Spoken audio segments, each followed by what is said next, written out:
I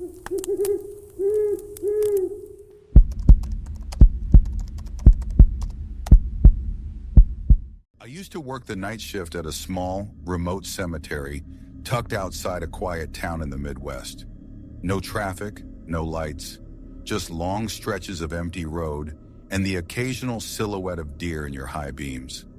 The cemetery itself wasn't much, just a few dozen rows of gravestones, a small chapel that hadn't been used in decades, and a security shed with a heater and an old desk with a flickering black and white monitor connected to 3 cameras. My job wasn't complicated. I did hourly patrols, watched for vandals or trespassers, and made sure nothing looked out of place. The cameras were more symbolic than useful. They only covered the entrance, the tool shed, and the far west section, what we called old ground. That part of the cemetery dated back to the late 1800s. It was filled with tilted stones, worn names, and markers half swallowed by grass and earth. I'd worked there for about a year before anything strange ever happened. The nights had become routine. I'd arrive around 10 p.m., pour myself a thermos of coffee, and do my first round with a flashlight. After that, it was mostly just sitting, listening to the wind or the soft whine of insects buzzing against the windows. But then came that first night. It was late October, cold, clear air. You could hear every crunch of a leaf. I was watching the monitor, sipping coffee, when I saw a figure appear in camera 3. Old ground. It was a man, standing near the far left row of stones, close to the woods. He wasn't moving, just standing, hands at his sides, facing away from the camera. My first thought was, maybe someone's visiting a grave. Some people do that, but it was almost 2:15 in the morning. I grabbed my flashlight and walked out. It took a few minutes to cross the grounds in the dark.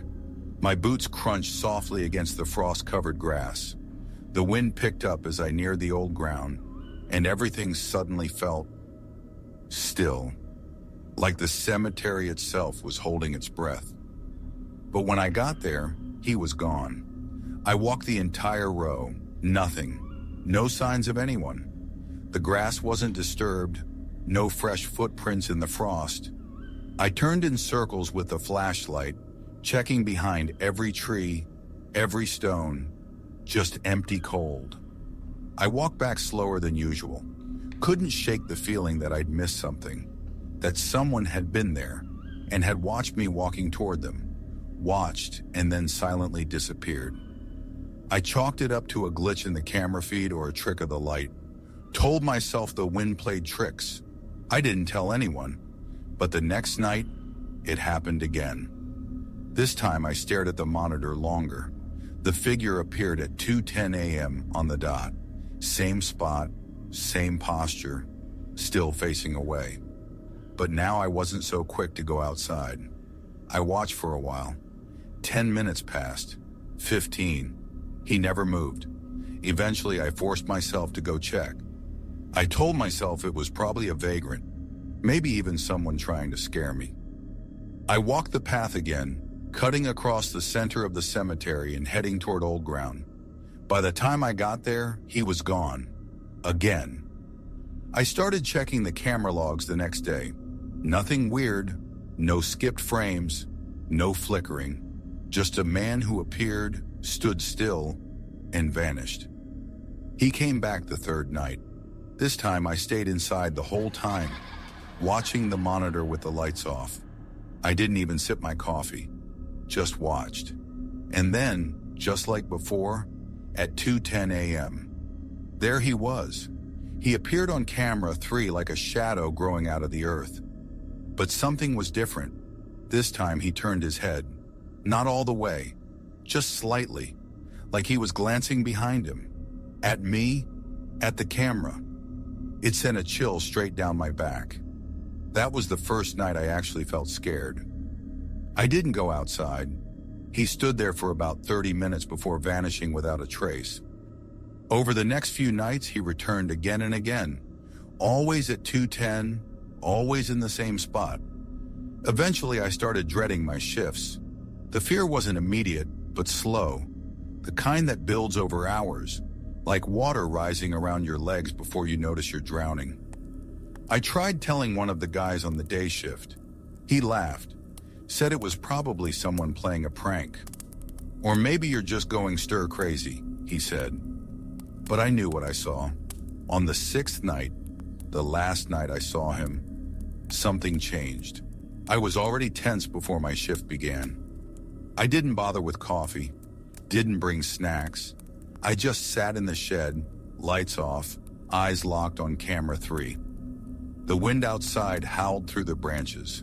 It was colder than usual, still and sharp, like everything around the cemetery had frozen in place. At 2:10 a.m. on the dot, he appeared. Same location, but this time he moved. He didn't turn his head like before. He raised his arm slowly and pointed. Not toward the grave, not into the woods. He pointed directly at the camera, directly at me. My heart felt like it stopped. His hand stayed there, steady and deliberate. I couldn't move. I didn't blink. My throat was dry, and my hand hovered above the desk near the radio, but I didn't know who I'd call. And then, just like that, he vanished. Gone. Not faded, not walked away. One frame he was there, next he wasn't. I didn't sleep the next day. My hands were shaking by the time my shift ended. I kept replaying that moment in my mind. The way his arm moved, the absolute stillness, the silence that followed. But what happened next is what really broke me. That evening, when I came in for my shift, the cemetery manager was waiting by the shed. He looked pale, said there'd been a burial that morning. A man in his 60s. No family, no visitors. A quick service with 2 workers and a priest who barely said a word. I asked where they buried him. The manager nodded toward the west. Old ground, he said, row 7. I didn't speak, just nodded. Later, when I was alone, I walked out with my flashlight. Row 7 was easy to find. I'd walked it half a dozen times that week, and sure enough, there was a fresh grave. No headstone yet, just a temporary wooden marker with black permanent marker and a name. I felt cold sweat crawl across my back.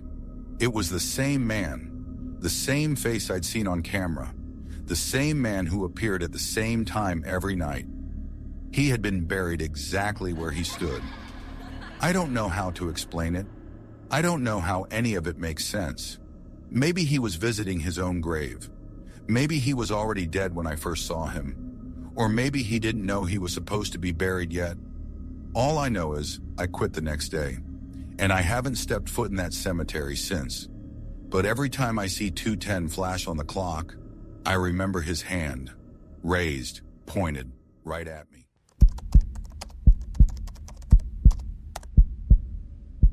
I started working at West Hill Cemetery when I was 24. It was never supposed to be permanent, just something quiet, low-key, while I figured things out. Grass to cut, fences to fix, graves to tend, nothing more. The cemetery was split into sections. The front was modern and neat. Then came the mid-century plots.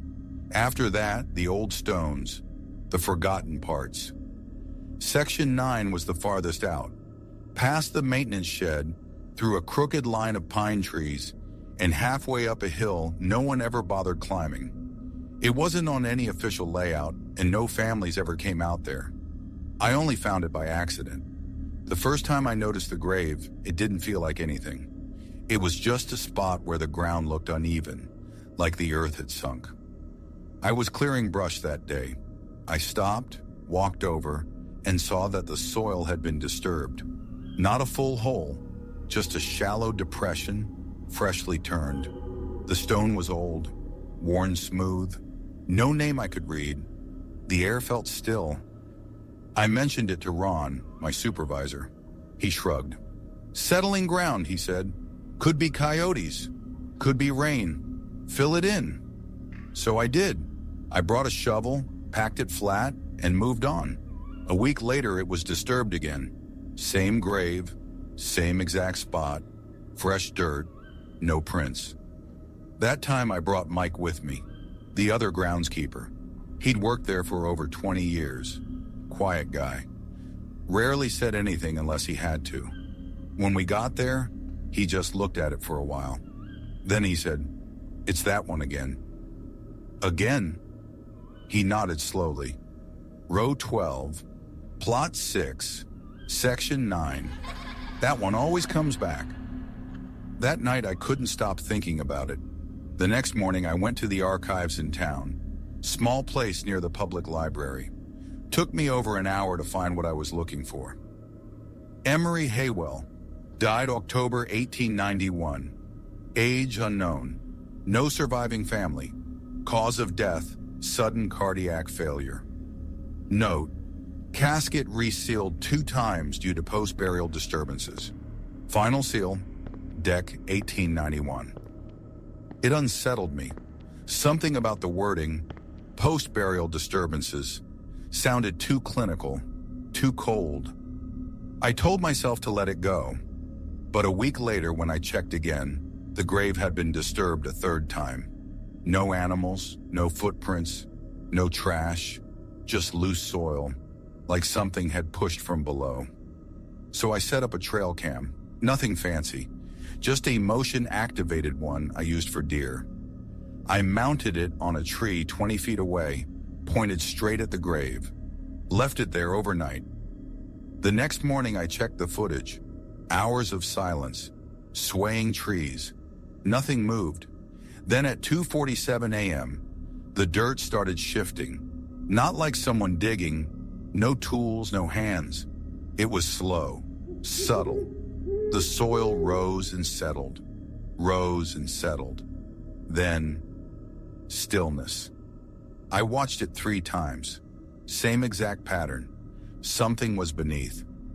I showed Mike. He refused to even glance at the footage. "You shouldn't have done that," he said. "Just leave it alone." "Do you know what's buried there?" I asked. He paused. "Just bones," he said. "But not all bones stay quiet." I laughed. He didn't. A few nights later I came back, alone, around 11:30 p.m. I don't know what I expected. I wasn't trying to be brave. I was curious. I stood near the grave for maybe 10 minutes, listening, watching. Nothing happened. I was about to leave when I noticed something. Small, pale marks in the dirt. Not footprints. More like impressions, as if fingers had dragged across the surface. I backed away. My flashlight caught something behind the headstone. A leather-bound notebook. Dry. Clean. No dirt on it at all. I didn't touch it. I just stared. Then I heard it. A scraping sound beneath my feet. Subtle. Like a chair being slowly pulled across the floor. I left. The next day I found the notebook was gone. I asked Mike if he'd been out there. He didn't answer. I walked the rest of the section. None of the other graves looked disturbed. Only that one. Row 12, plot 6. The next few weeks I avoided it. But the camera, I left it on, just in case. Every single night at 2:47 a.m., the dirt moved. I stopped telling people. Ron didn't care. Mike stopped talking. But I couldn't stop watching. I became obsessed. Then one night, it didn't happen. No movement, no shift. Instead, the camera captured something else. A figure, tall, thin, standing just at the edge of the frame. Not moving, not walking, just watching. The timestamp read 2:48 a.m., a full minute after the usual disturbance. The next frame, it was gone. I still don't know how it got there. The grave hasn't shifted since. No fresh soil, no marks, nothing. But the trail cam? I took it down. Some things aren't meant to be seen twice. And the footage, I deleted it. Not because I was afraid of what it showed, but because I was afraid I might see more the second time.